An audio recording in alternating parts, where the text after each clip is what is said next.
Hey, everybody, this is your boy John, aka Captain Lestache here. In today's episode, we're going to be talking about the human character breakdown from last week from, Biofracture. Broken Species, yes, I just want to make sure we got that. But yes, so we're going to be breaking down the characters, looking at the casting, really kind of diving deep into, some of the other characters that you're hopefully going to see here. So stay tuned. We're geeks from the multiverse. We've come to unite all geeks. Now it's time to get geeky and dive right in, 'cause we're geeks from the multiverse.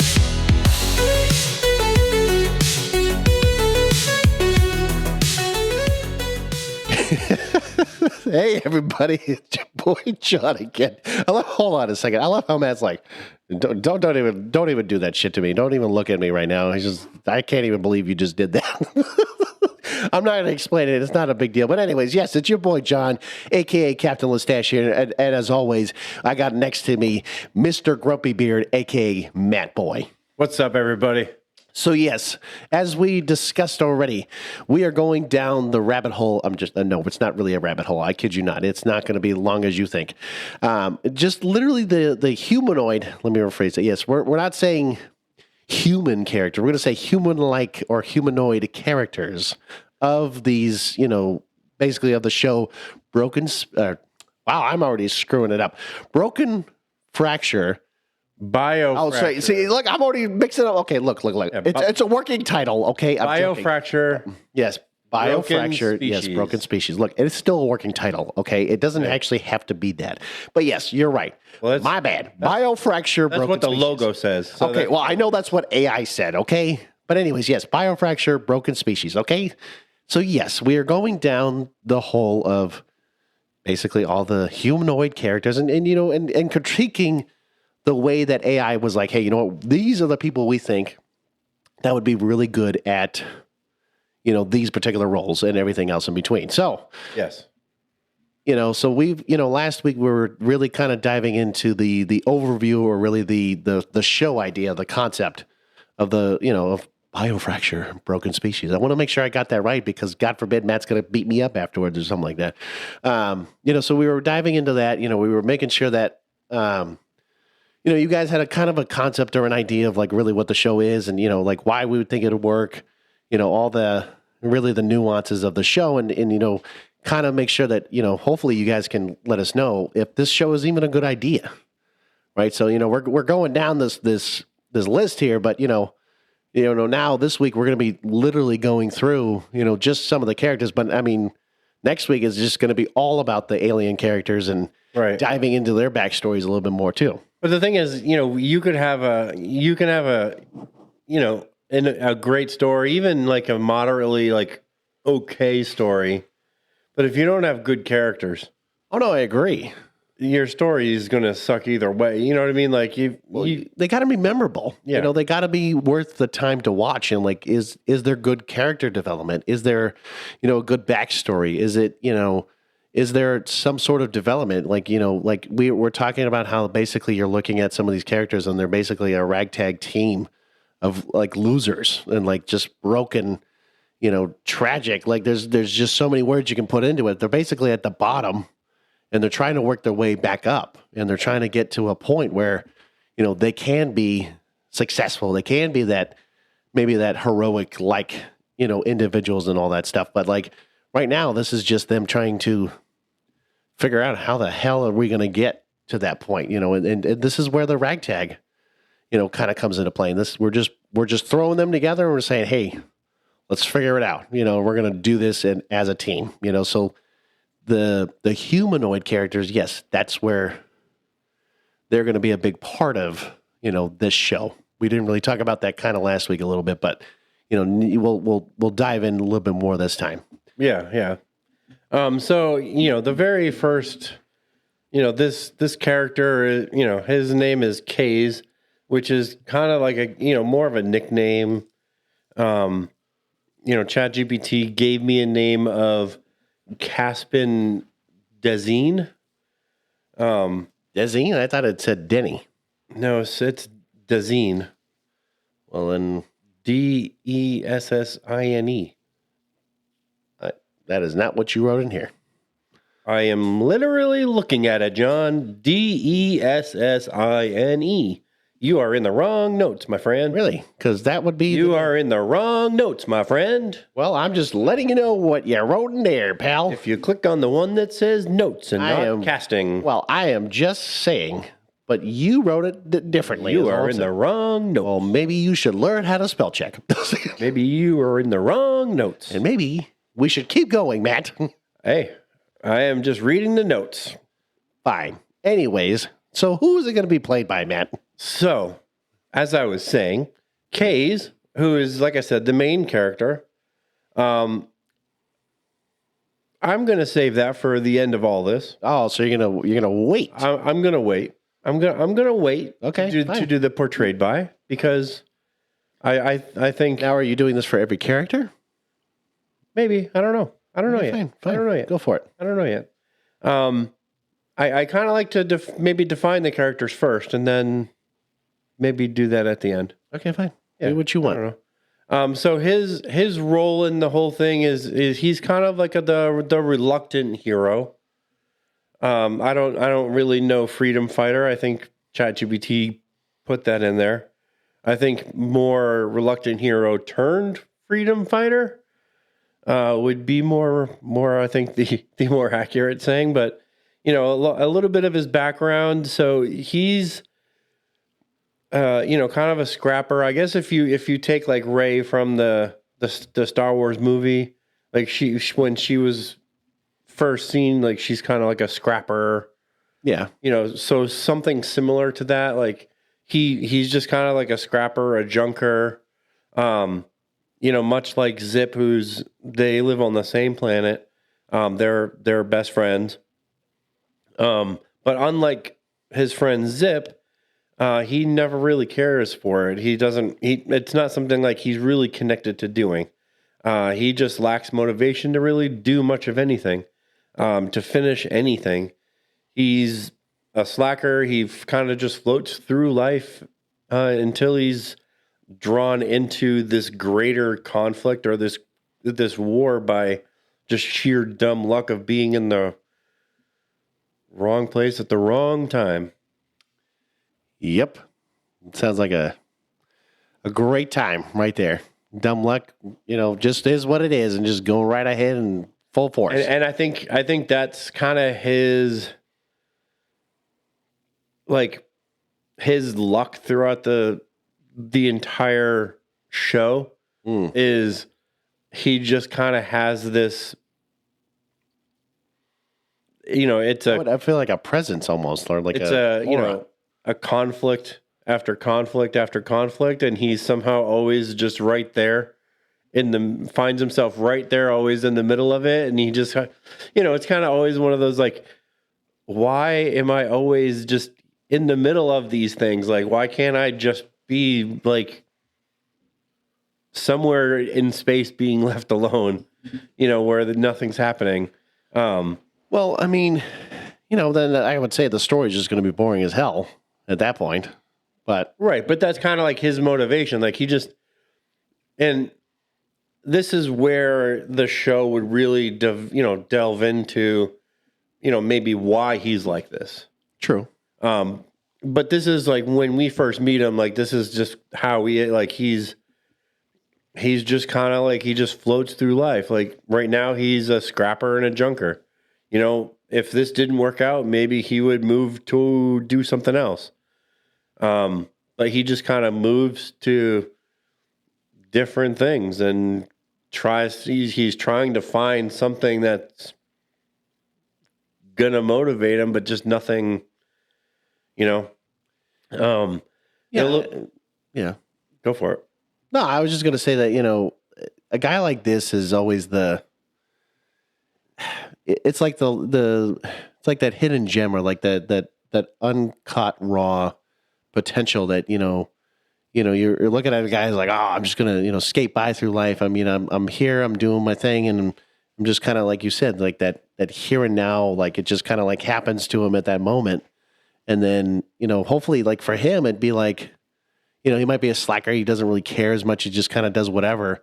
And then like, maybe building up on this, like his role or his character down the road, yeah, he becomes that leader. He becomes that guy that, you know, people rely on to, you know, take on like serious decisions and to do all that. But like this guy's just like, whatever, you know, fuck it, you know, just go through it. You know, Whatever, man. Whatever, hey, man. Whatever, man. Whatever. Well, I mean, and you're right. I mean, it's just, it's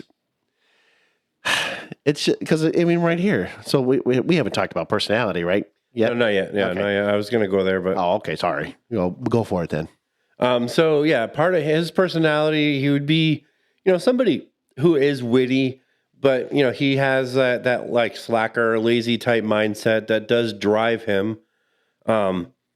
He's highly motivated, you know, he's not highly motivated, but he's highly loyal to those that he calls friends, but does struggle with keeping in touch. You know, his personality often like leaves him isolated. So if there's conflict, like he would rather run or flee than fight. So that's, you know, when it's one of those like, you know, if there's a conflict, like most people, like you either fight or flight. Yeah, the fight or flight, you know, yeah, I know what you're talking about. His is flight. Like he's just gonna run away. Like that's his thing. Like I gotta get out of here. I don't care. Well, it's more like so here's the difference too. Like when you think of the fight or flight, it's more like he in the back of his mind, it's like I want to survive. I want to make sure that I'm not in something that I know I could either get myself killed in, which I would feel like, and I'm going to say this, like for most people, it sometimes feels like that, where we're like, but I'm not going to die. You know, I think it's even like, you know, it's even like maybe confrontation or like, you know, I think if he was to like, you know, you're talking, you know, he's a scrapper. So if he were to have a day where he didn't find anything, you know, maybe instead of going to whoever his boss is and going, hey, I didn't find nothing today, and then getting his ass reamed out or whatever, you know, whatever would happen, he'd just be like, hey, whatever, I'm just not going to go back today. True. I mean, so then when, you know, when he goes back and collects his stuff for the next day, you know, they're just like, Kays, where are you? You know, like it's just like a big like he's like, gotcha. You know, it's like a big shit show, you know, and that's instead of him, you know, wanting to have that conflict or that confrontation, he would rather just like completely avoid it and go, you know, do things the hard way, then rather than just going like, hey, I just didn't find nothing. Well, did you try? Not really. I mean, yeah, and I can understand that. I mean, and also for some reason, it always when you just said, I don't know why, and I know you're gonna be like, well, you weren't old enough, but I was like, I of course used to watch those like the Saturday morning cartoons in a way. It's just a little bit different now, but like I always think of the Jetsons. What you just said, you know, what was it? Was it Jetson? And he's yelling at kind of that same idea, you know. But like it's true. I mean, you know, you got a guy who.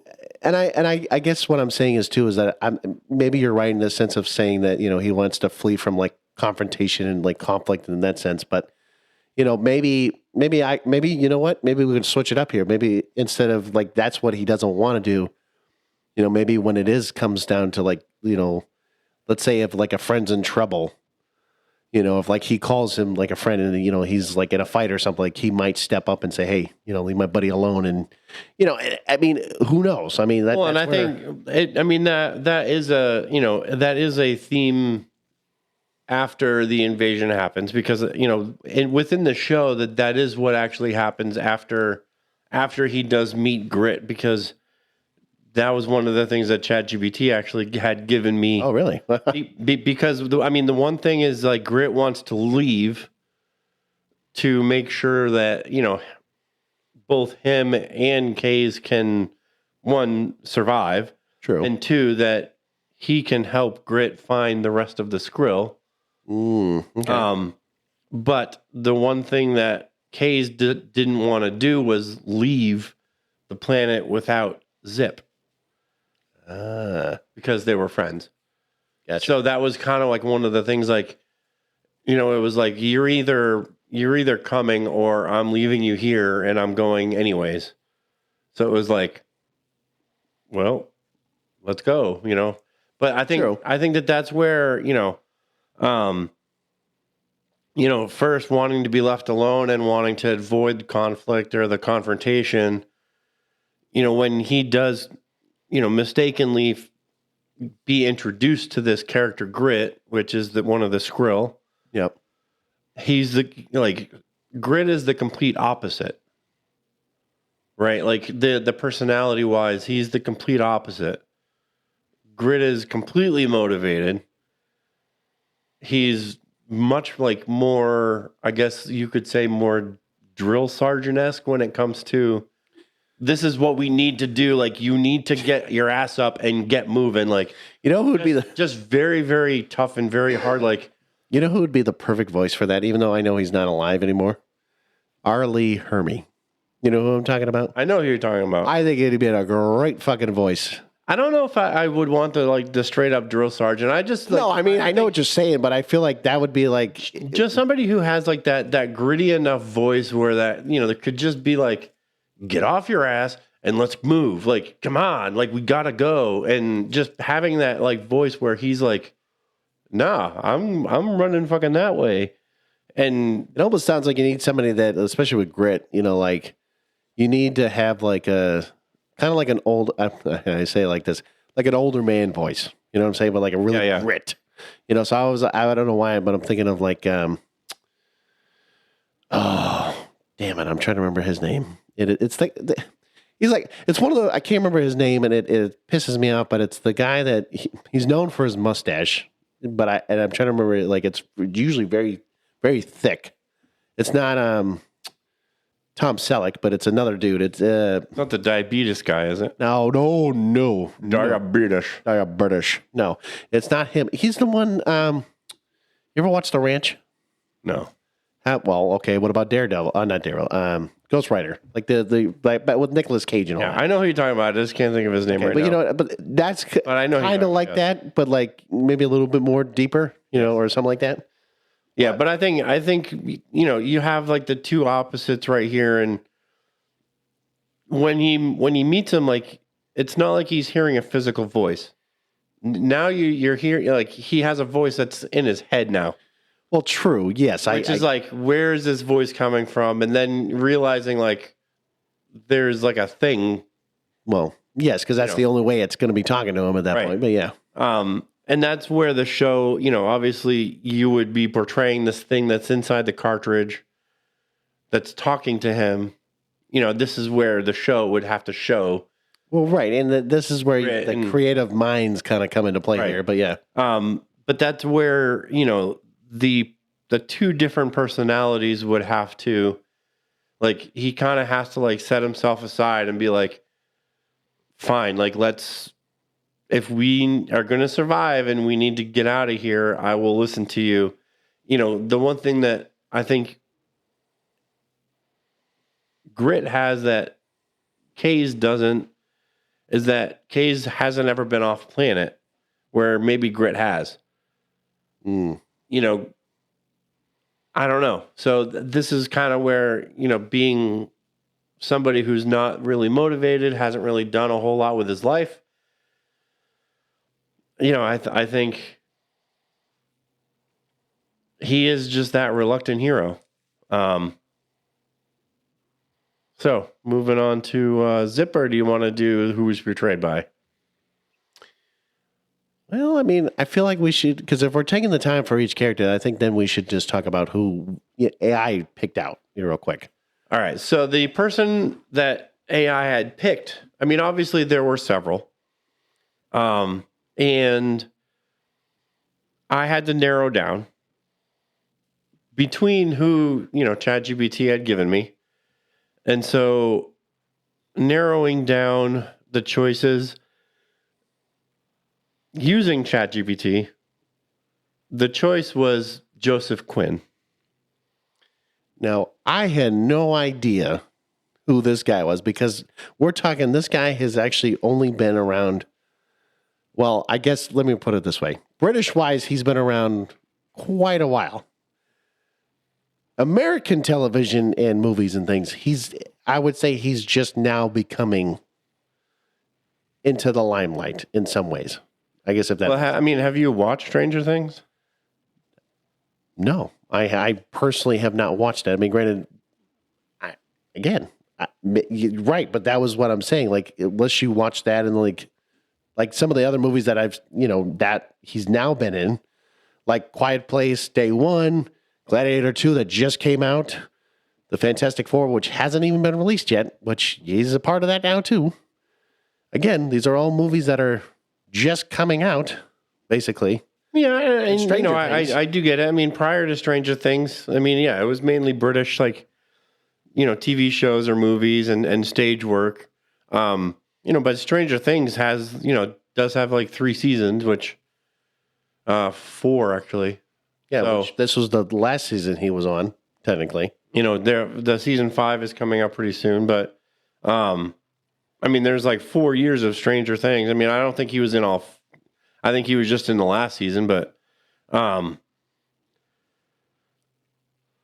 mean, right now, I mean, Joseph Quinn is like, I mean, he's one of the dudes in Hollywood right now. Like, he's up and coming. There you go. That's the best way to describe him. He's up and coming. So, like I said, I didn't exactly know who he was. It wasn't like I watched all that, and especially Stranger Things. I haven't really watched it. No, I will admit I had not watched it. Yes, at probably some point I should watch it, but yes, just not at this moment. But like, so a guy, the one thing that is nice about this too, so like with Matt and I talking about this now real quick, is that, a lot of the choices that ChatGPT might pick, it's nice to also not have a well-known, at first, actor or actress, because it's nice to maybe get people that aren't in the limelight and now bring them into the limelight so that they can be recognized for a role, something as of like this, and so it's kind of a building block. It could be a building block for their careers or whatever. So, a guy like this where, he's been in other things, and of course, but he's now he can become that star. He can become that, I wouldn't say mega star, but a star that you'd be like, wow, I know this guy. He's been in this, he's been in that, and so like, with ChatGPT so far, it's like he's been saying, like, you had to narrow it down, but like, we're talking, you need to make sure they're the right age, kind of like that right kind of personality that the roles that they play, does it kind of match with this character, like, yeah, I mean, it's really like, does the, and that was kind of one of the things I was asking ChatGPT with each of the actors, like, does this particular actor have enough, experience playing this type of character? Like, the actor has to be able to do like this character. And then, with some of the other things that we were talking about, with ChatGPT was, can that character handle this? Is the actor able to handle this? Is the actor able? And, Joseph Quinn kind of clicked off all of those boxes. So I think this is where, he's pretty, I mean, with Stranger Things and obviously Fantastic Four, Gladiator 2. I mean, that just came out, but I mean, it's still a big enough movie where, Joseph Quinn is making a name for himself. I think he's a lead character. So that I think it puts him in a real prime position to set the stage for the other characters, because they're not as well known. Yeah, true. I mean, the one thing I would say about this too, Matt, is that, we've talked about this before where, when you have a TV show or a movie or whatever, you want to make sure you have a strong, it could be lead actor or actress or whatever, but just enough to carry the story. Because if you don't have any of that shit, especially, and this is why casting is so important, because sometimes you might find that like diamond in the rough kind of a deal where you're like, you find somebody unknown and then they become that lead. And you see that. Kind of like how I wonder how The Last of Us Season 2 is going to carry on without Joel. Because I really don't see anybody else on that cast. No. Carrying that show forward. And actually I've been wanting to really watch that show. And actually I've been waiting to just kind of like let it pile up on episodes first and then kind of watch it so I can have a little bit of a binge. Because that's the only problem, like, because when the first episode came out, I was like, I don't want to watch it yet. I want to kind of wait and see what it, kind of pulls out of it. But no, kind of moving forward though. When you're looking at this next character, good old Zip, I would say, yes, he's like your little ragtag, little hanging out buddy, like he's Zeb Palmer. Yeah, Zeb Palmer. So this guy, again, he's a little, which is kind of funny, like Zip. I don't know. I don't know how ChatGPT came about that, but neither do I. But interesting. So his character, right? Zip. He's a scrapper, a little sidekick. Wannabe engineer. Little, basically tinkers. Basically, is the best way to put it, right? Wants to be. Well, he wants to be. That's why I said he's a tinkerer, right? But he's trying. He's trying. There you go. He's a trying engineer. Whatever. Anyways, the background, right? So, yes, if I'm not mistaken, isn't Zip and Zeb, or no, Zip and Zeb. See, now I'm fucking getting confused. So, isn't Zip and Kays, they were also born, or really, they're from Palaxis. Yes, they're both from Palaxis. Okay, so, he was raised in the underbelly of ruined colonies. Zips had a rough upbringing when both of his parents died. He was raised by roughnecks and scrappers his entire life. Despite this, he is smart and has potential to be so much more. This is why we said the planet Palaxis here. So, I mean, to me, it's like, yeah, I mean, I wouldn't say like every story, but like, you always have that one that's like, pretty much has a rough childhood. He doesn't know his parents, basically raised by some probably rednecks or in the way we would think of it, but like, people that were just... Yeah, I mean, you're raised by roughnecks and scrappers. I mean, they're going to expect you to be a roughneck and a scrapper. I mean, they're going to expect you just to be, that's who you are. It's what you are. You're not going to be anything else. Right. Basically, you're the lower than dirt, and that's just basically what it is, because you're not at that level. You're not at that status. Possibly, you could look at the show exploring, maybe how his parents died. Did he see him die? Were they murdered? I have no idea. Maybe the show explores that, but, a lot of his personality, twitchy, talkative, unpredictable, mentally, he's a bit unhinged, unstable. He's the type who wants more and more, but feels stuck. That is until Kays like literally saves him from the invasion. And then he kind of gets this, like, I can take everything that I want now. Like once they find like this, he meets Grid and, they start saving some of these like Skrill. It really just becomes like a power grab, like the hunger for all this power, like, yeah. So, I mean, I guess with him, I mean, it's one of those things where, you're looking at a character that's, I don't even know how to describe it, because I feel like there's so many characters kind of similar to this where, you have that like, he looks up to that one guy, he's unpredictable, he's just, he talks too much, but like he's annoying, but you want him to be there because he's smart. Which is so weird because like he looks up to Kays, even though Kays is such a loser himself. Like, right. You know what I mean? Like, but again, I mean, because he thinks that he's not. Because I guess in some weird way, if you think about it, it's like, he thinks that he has he has something about him that is like already put together in some way, shape, or form. For him, it's like, he's just like, man, I don't care what we do. At this point, I want to follow you. And he's just kind of like dumb, reluctant, kind of naive in a sense. And so, for example, I mean, look at his style, right? I mean, yeah. The fact that he's always dirty, he's covered in tools and scrap bits. Think tech gremlin with a heart. Yeah, I mean, I could see that. I could, especially some of the photos I was looking at before. Right. I could see that. There's some motivation, right? So he discovered Lost Skrill so that they can, join the fight so he can, have more power, survive the chaos, right? And then maybe even find someone who gets him. So This is where I would feel like, especially that last part gets him. I don't know if they would ever find, or if maybe like if you explored like maybe future seasons, sure, maybe he finds somebody that could get him.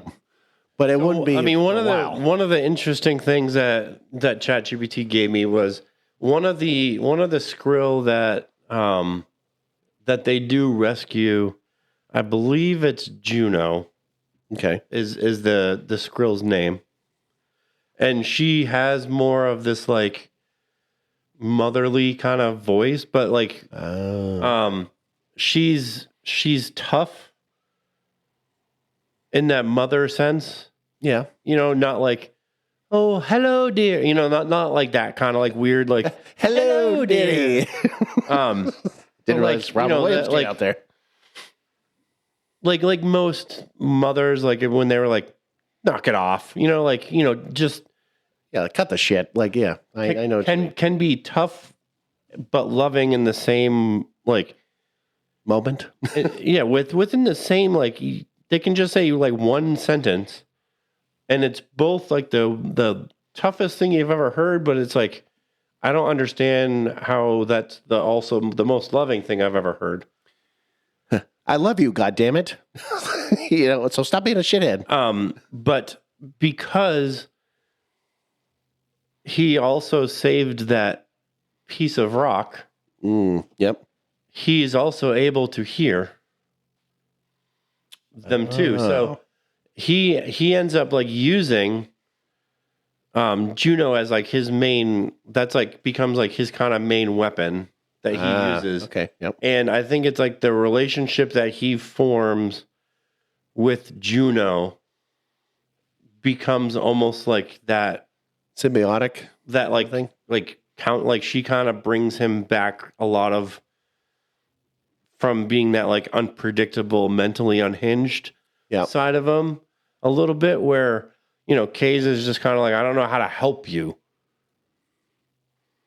Yeah, I mean, I could see that. Not that he wants to, anyways, because he's like, it's that Zip. It's whatever, man. He does things better than I do. Like I don't know how to help him. Like he's better than I am. So how do you want me to do this? Yeah, no, I get what you're saying. I mean, it's that copacetic, like, hey, I want to help you, help me, kind of get. But I think it's a slow burn too. So it's just not going to just be like all of a sudden he's like, no, I need them. Like he's not like collecting Pokemon. Like, oh, sorry, we're not going to the Pokemon now, but yeah, I know what you mean. But I think it'll be like, they'll start saving like a couple, and then like all of a sudden like he'll be like, hey, I found a couple more, like, and it'll just be like, I'll hold on to them, like, it'll be like little hints here and there, and until it gets to this like big kind of like confrontation where maybe they're like, we need to let these things go, like you can't just hold on to them, and there's like a big kind of a conflict. True. Where he's now like, no, if I can't have them, no one's having them. Yeah, then basically he turns into a villain. Yeah, that's and then it's kind of like maybe that's where Juno is like, listen, like you need to calm down. You need to relax yourself. Yeah, never mind. Yeah, but so Zip will, ChatGPT did pick a bunch of people, but at the end of the day, it was Cody Smith McPhee.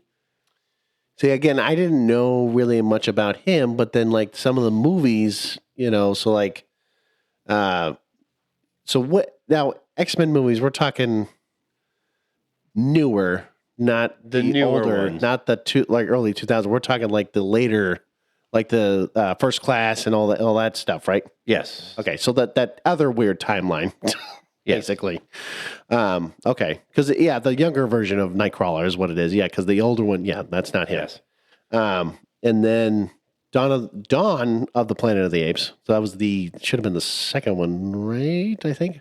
I believe so. And then he did a voice for Paranorman. See that? Yeah, okay. Because I think, that movie came out like, I can't remember exactly when. I think it was like 2000s-ish. I think. But anyways, no, I mean, he's been in some things. It's just not, I don't know. It's not like you're like, oh my God, it's Chris Hemsworth, and you already know who that is.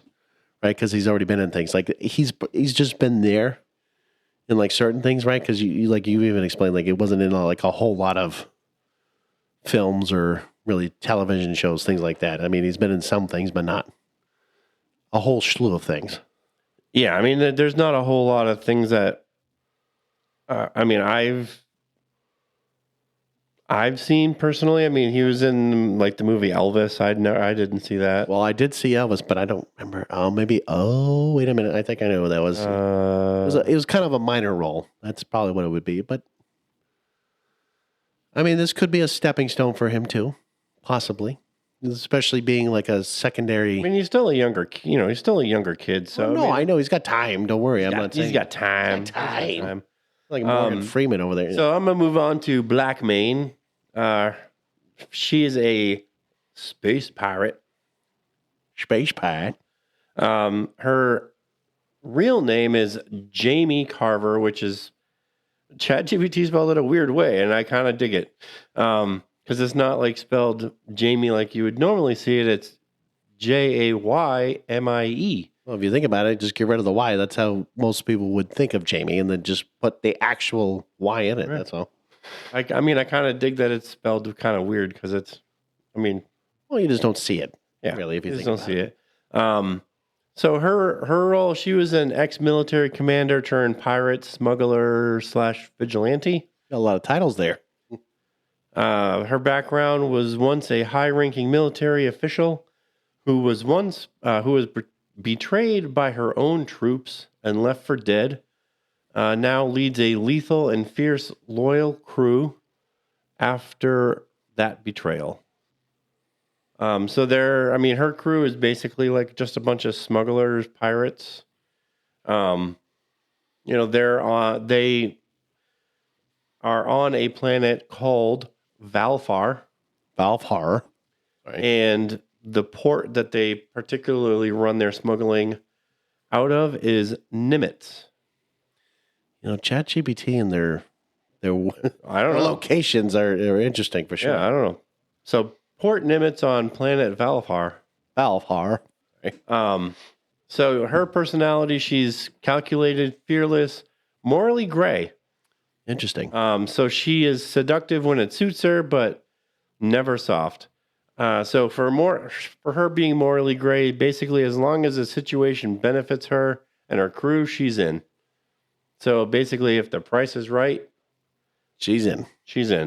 And that's pretty much like her and her crew's entire thing. Like they're smugglers. Like if you go to her and you have a job and you are paying the right amount, good. So the style, this is what gets me. And I just saw that real quick. Tactical but regal.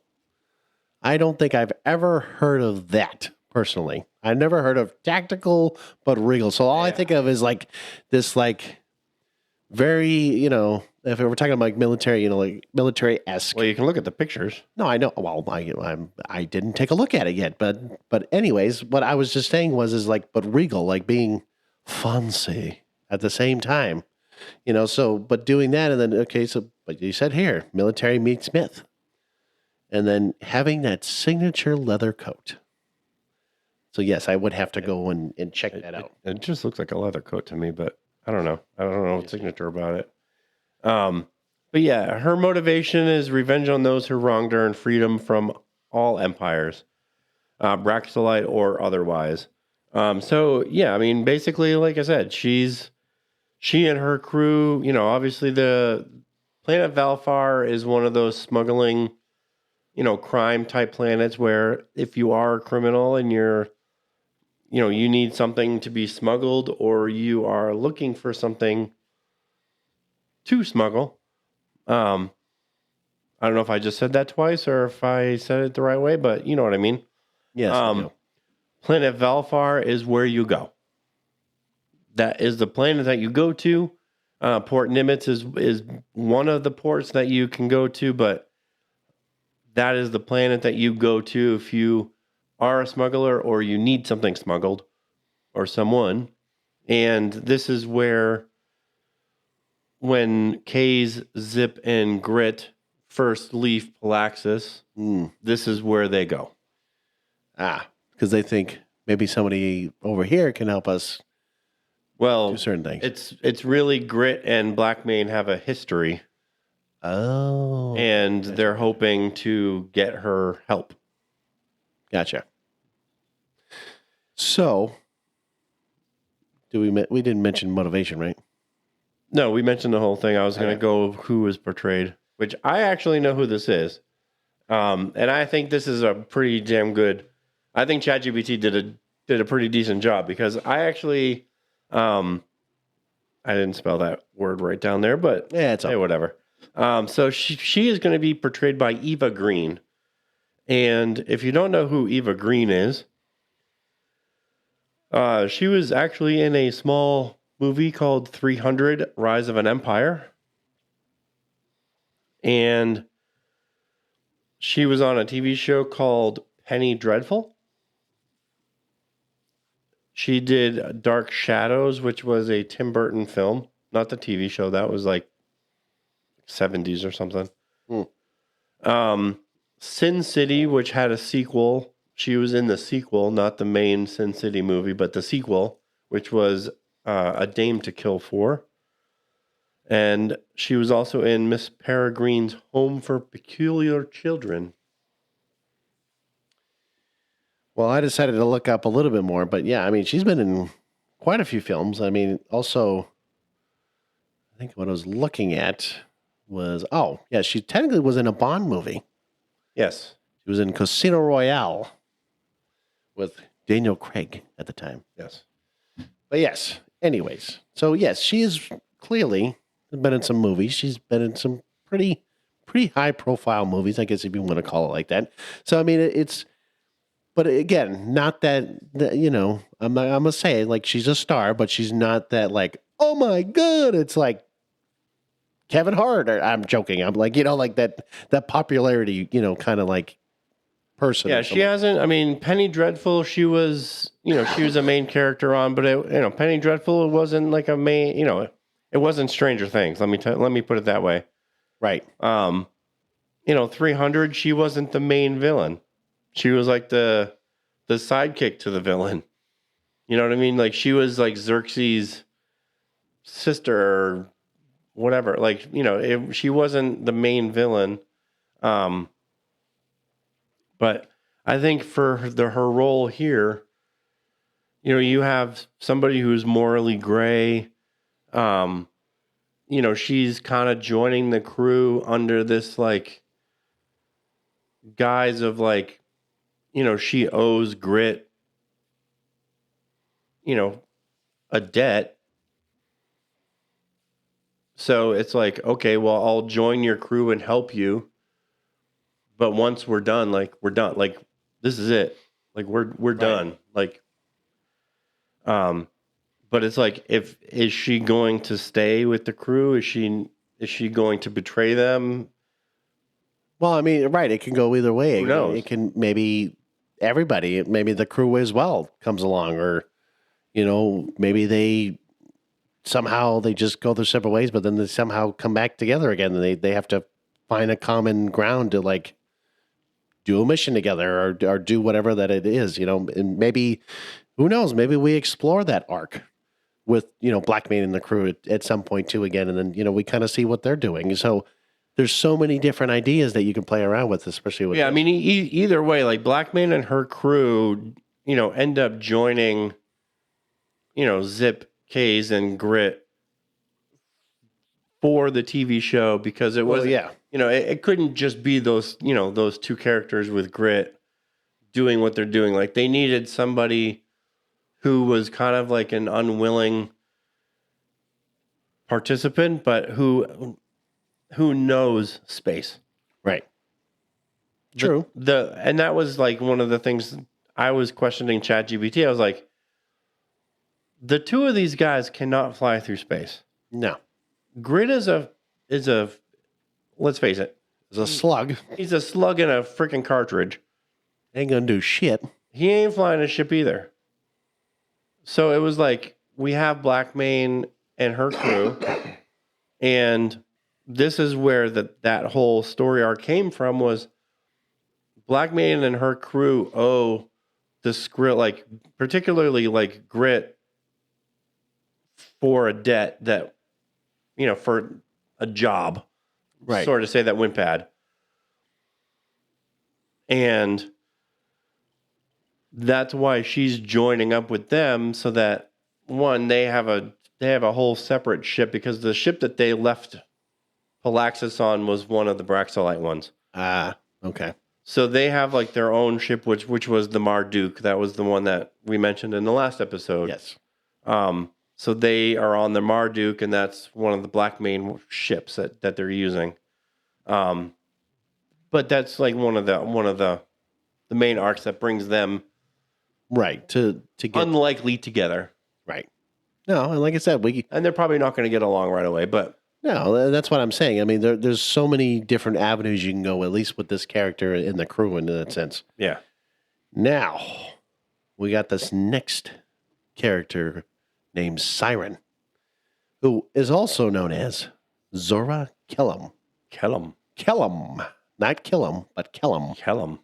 I mean, it sounds like you're about to kill him. Maybe. But anyways, yes, this particular, it's a female, just so everyone is aware. Yes, it's a female, and the role that she has is a pilot.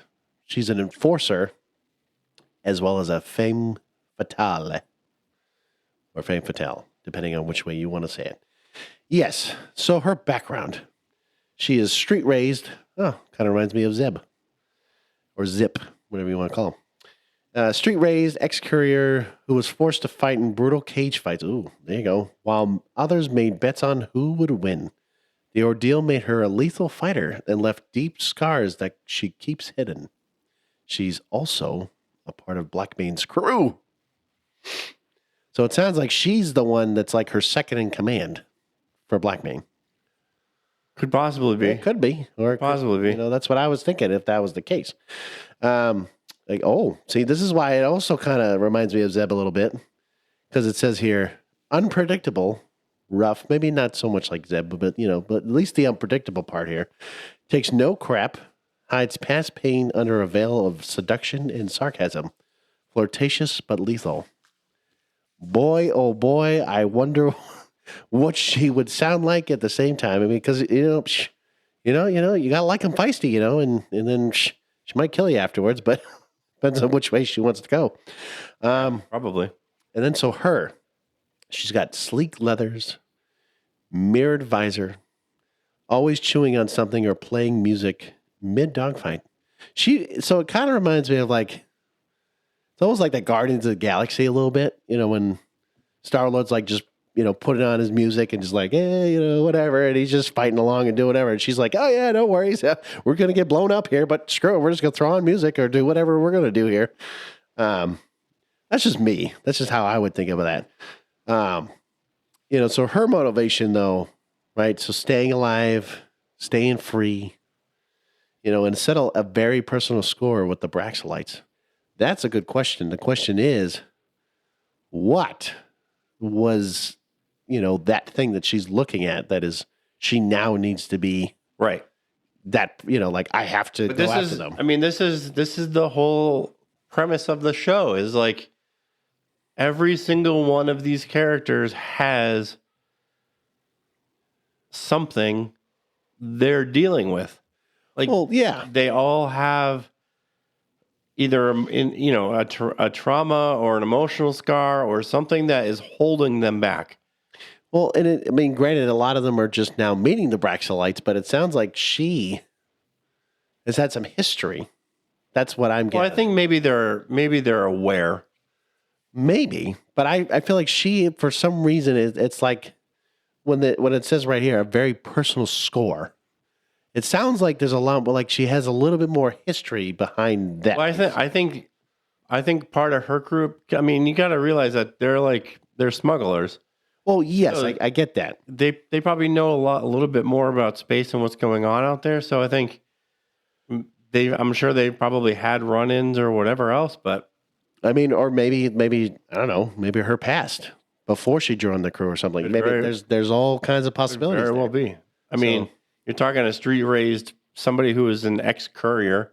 Right. I mean, I don't know who she was a courier for. Yeah, there's a lot of different. That's why I'm saying there's so many. Or who even forced her to fight in cage matches. Well, that too. Now, it could have been like different species fighting, and maybe one of them was a Braxolite, or who whatever. rescued her? Was it part of the Was it Blackmane herself? Was it somebody else? Yeah, there's so many questions you don't know, and again, this is where you can split off and go in different directions, and so many different things here. But so Siren, what Chat GBT decided to go with.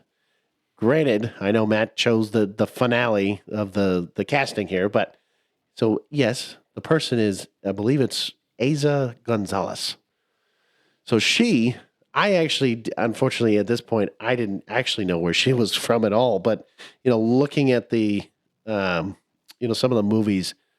So Baby Driver, relatively in the last about 10 years. So that's a well-known movie, Baby Driver, whatever you want to call it. Hobbs and Shaw. I didn't realize she was a part of that, I would say series, basically. And then I'm pretty sure you've seen this one though, the From Dusk Till Dawn series. Oh yeah, I watched that. I think I've seen it through a couple times actually. So I mean, I didn't realize that she was a part of that. Yeah, she played the main. The Pandemonium character, like the main vampire character. Okay. Yeah, I mean she was in if you know the movie Kung Fury, Fury. I was like, wait, what? Kung Fury, that was in 2015.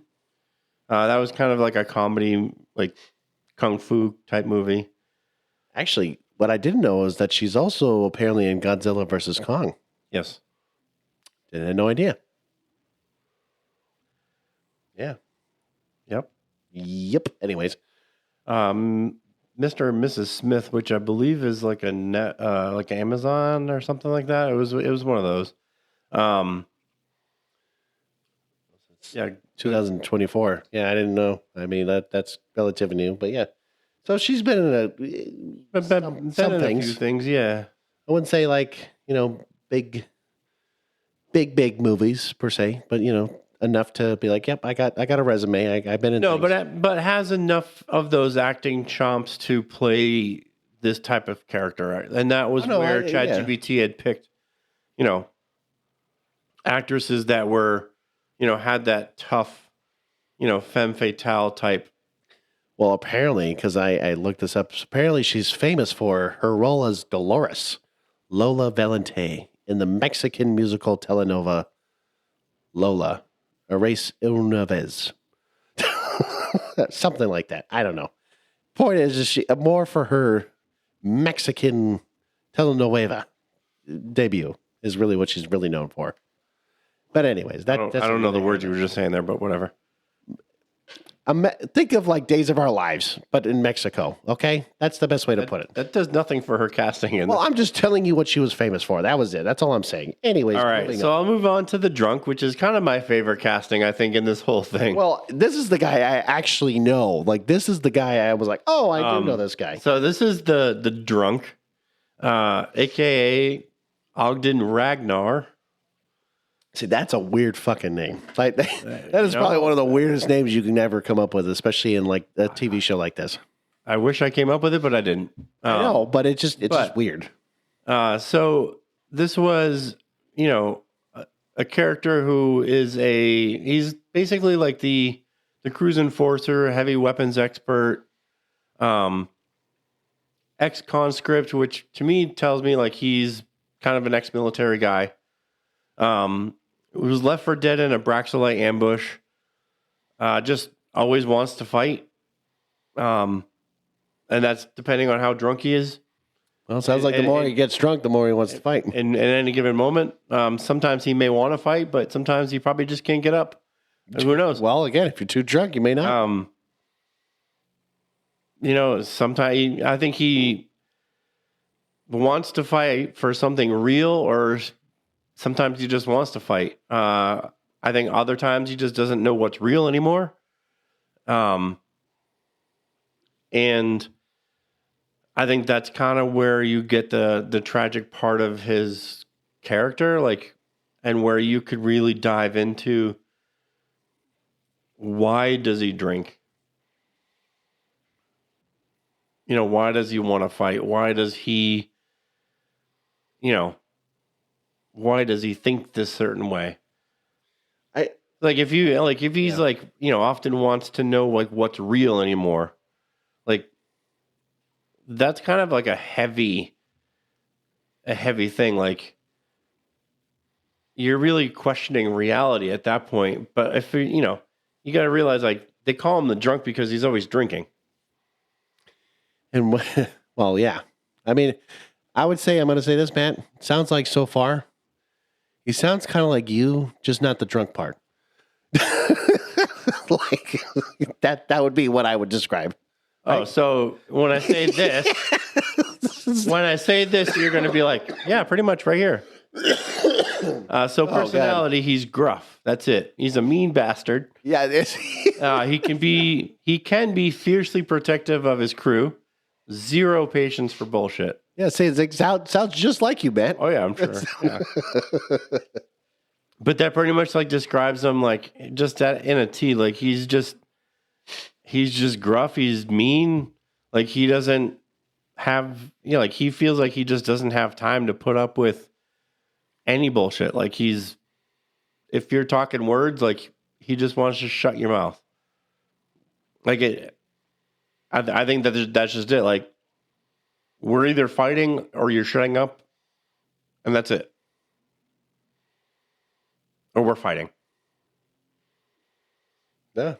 No, I get what you're saying. It just you don't say that's not you though. Sometimes. No, I'm not a mean bastard. I mean, jackass. Oh, jackass! I tell you, you look like what? Oh yeah, fuck you, motherfucker. So his style, he has a massive presence. He does wear scavenged armor pieces and old military gear.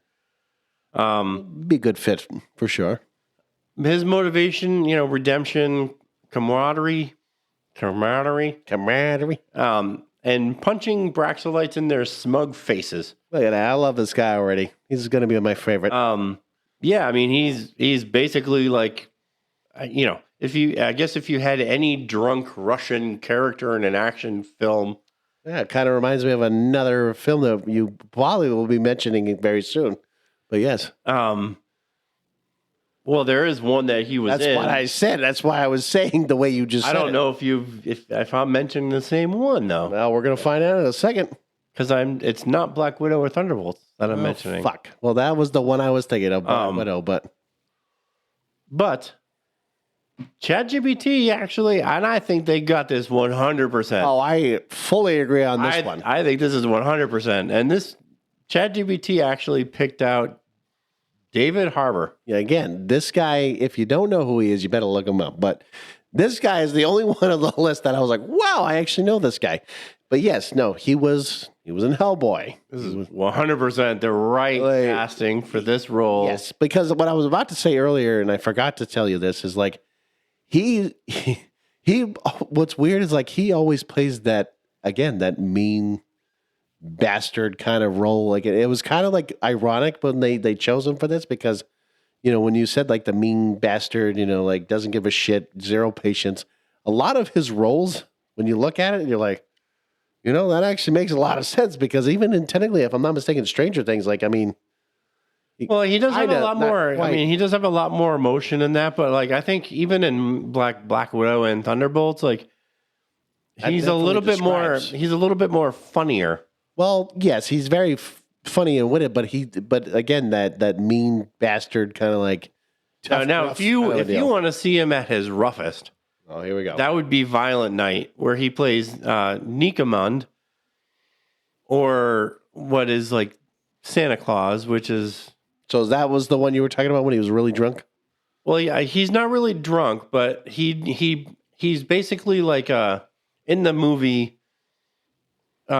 He is like Santa Claus. Okay, but what ends up happening is like he's trying to deliver presents to like this house. And this house ends up getting, you know, there's people that are trying to I don't know, they're trying to like steal something from this family, and all he wants to do is like deliver these presents. And his character is actually like a Viking, like an old Viking. And I guess like every so often, Santa, like the person who is Santa Claus, like gets shifted or something. But he was like a brutal Viking and became Santa Claus, and is like the Santa Claus that we would know him as, like just delivering presents. But he gets trapped into this like night of, now like there are terrorists like killing these people, and he just goes, I mean, it's a violent movie, which is, I mean, the name of the movie is Violent Night, but yeah, I mean, I think David Harbour was like the best out of all of these. Oh no, I mean, for the casting wise, no, this is David Harbour is one, and I think like Eva Green and Joseph Quinn are up there too. But you know, he was in Stranger Things as well, and he also has done like a lot of theater work, which does, you know, it does help him out a lot, I think, with doing these types of roles. Oh yeah. I was letting you speak, but then at one point I was like, "Are you good, buddy? You're trying to think about what you're about to say." I was like, I didn't know what you were doing there for a second, but it's all good. And then this guy, good old cabin boy, aka Cooper Reed. So this guy, right? So he's apparently the comic relief out of all the shit we were just talking about, you know, with the tragic and the disparity of every character and having this emotional trauma. This guy, good old comic relief, although he doesn't want to be. Interesting. A wild card. Oh, wait. An engineer. Sounds like this guy should be getting friends, or at least, you know, getting a little chummy there with Zip. If he's an engineer, you know, he wants probably to talk to him a little bit too about that. I would assume. I don't know. Maybe. I don't know. Depends. But then, so, you know, it's a good old background here. No one really knows where he came from. So he said, just showed up one day to repair their ship and never left.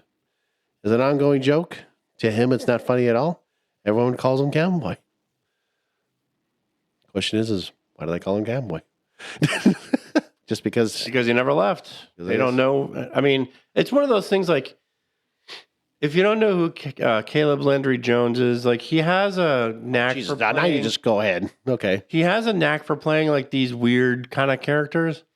He hasn't been in a whole lot. He's been like in a lot of supporting roles, which is exactly what he would be in this.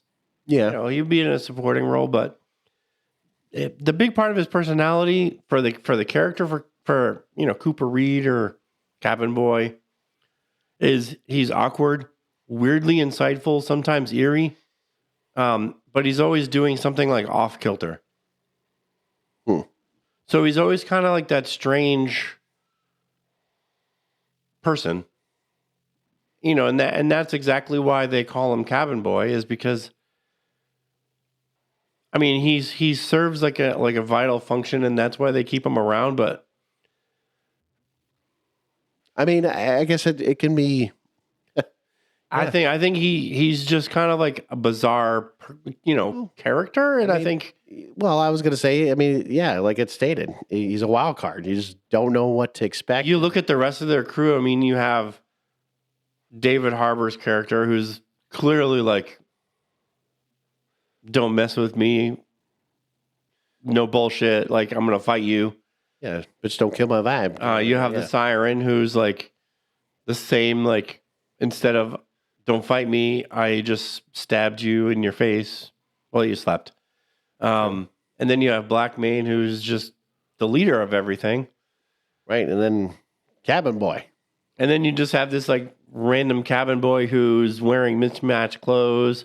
He has a bandolier of like bizarre trinkets and eyes that never quite focus on anything. I mean, yeah, I mean, you have a basically mean, rough kind of crew, and then you have this one dude that's just He's just bizarre. he's Like, just you know, what it is. It's kind of like Zip, and like his little crew. but I think Zip is not like, I don't think he's awkward or bizarre. Well, he's definitely like I think out of Zip it. has more like serious mental health issues Well, no shit on that one. If you could read his where, I think, Cabin Boy would have more, he's just kind of like weird, So wait a minute. Do we need to describe like is he like the dweeb? Is he the nerd? That awkward kind of a thing. Like I think it's more dweebish probably. is he, oh, okay, It's probably like more like, what the hell are you doing? Like, I'm just doing it for fun, man. just like, like why do you think that's okay? Yeah, I'm just whatever, man. It's just one of those things. why are you wearing bunny slippers walking around in your underwear? Because I was told it was great, so I just decided to do it myself. So yes, Caleb Landry Jones, right? So I know who he is now because once you mentioned the whole X-Men First Class. So Banshee, I mean, it was kind of like in the movie, like he was only really in it for that movie. I don't think he was ever actually in any other X-Men, if I'm not mistaken. But, or he might have been in a couple others, but not too much after that. But, he was, yeah, I mean, like you said, he was a lot of supporting roles, things like that. It wasn't really like the main lead, character of a movie or things like that. I mean, like it says here, he's becoming that kind of person, but it sounds like, for this, at least for this TV show, like, yes, he would be in that more supporting role. I mean, technically the others are kind of in that more supporting role too, like where Black Bane and, the drunk and, Siren and all them, like they're kind of that supporting role to them as well. Yeah, but you might not really see, too much of, I think his character in actual fights. Like if they were going aboard a Braxolite ship to try to rescue a hostage, you would not see Cabin Boy, going in with them, and no, probably not. He would be staying aboard the ship. Now, if they were in some kind of a space battle and their ship was like being destroyed left and right, there needed repairs done, like, yeah, that's where I think he would be the prime character, or, some other repairs needed to be done on a planet or wherever. Like, yeah, he'd be like, hey, give me, 30 minutes. I'll get back to you on whatever the status is or whatever he's trying to fix. No, I get what you're saying. I mean, it'd be like, hey, Scotty, beat me up.